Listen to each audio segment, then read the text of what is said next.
Psychomotor domain taxonomy, ठीक है। Psychomotor domain taxonomy कौन सी, जो कि एक्शन बेस्ड होती है, जहाँ पर लर्नर हैंडफुली और स्किलफुली काम करना सीखता है। उसमें से हम बात करते हैं अनिता हैरो के द्वारा दी गई साइकोमोटर डोमेन टैक्सोनॉमी की, ठीक है।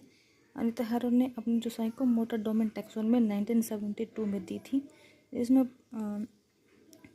एक बच्चे के जन्म होने से लेकर उसके वेल डेवलप्ड होने तक का सीक्वेंस बताया गया, ठीक है। इनके लिए फर्स्ट टू लास्ट स्टेजेस तक उसमें बताई गई। इसमें एग्जाम्पल से बात करते हैं। फर्स्ट स्टेज है उसकी रिफ्लेक्स मूवमेंट, इनकी जब बच्चे का रिफ्लेक्स मूवमेंट, इनके बच्चा यहाँ पर सेंसेस का यूज़ करके सीखता है।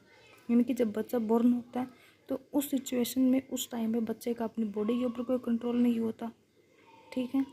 यानी कि उस टाइम में वो बच्चा सिर्फ अपने सेंसेस को यूज़ करके ही चीज़ें सीखता है।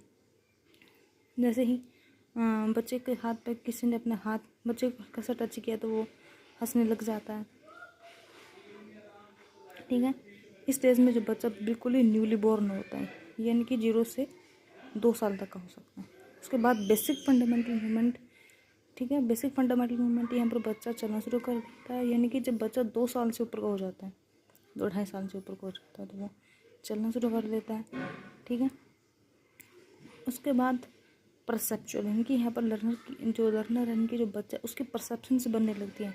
जैसे ही बच्चे के सामने हमने कोई चीज़ फेंकी या गेंद फेंकी तो उस गेंद को पकड़ने लगता है, इनकी सिचुएशंस के अकॉर्डिंग रिएक्ट करना शुरू कर देता है।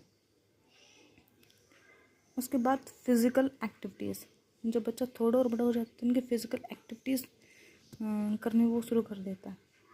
इनके वो एक सिंगल डायरेक्शन में जाना शुरू कर देता है, इनकी अपने हिसाब से काम करना शुरू कर देता है। स्किल्ड मूवमेंट, यहाँ पर बच्चे को बहुत ज़्यादा समझ आ चुकी होती है, इनके वो एक एक्सपर्ट्स के तौर पर काम करना शुरू कर देता है। फिर non discursive movement, express yourself through fine motor ability achieve advance level, मतलब कि एडवांस लेवल को हम अचीव करने के लिए एक्टिविटीज़ करने लगते हैं कि बिल्कुल हम समझदार हो जाते हैं। Thank you so much.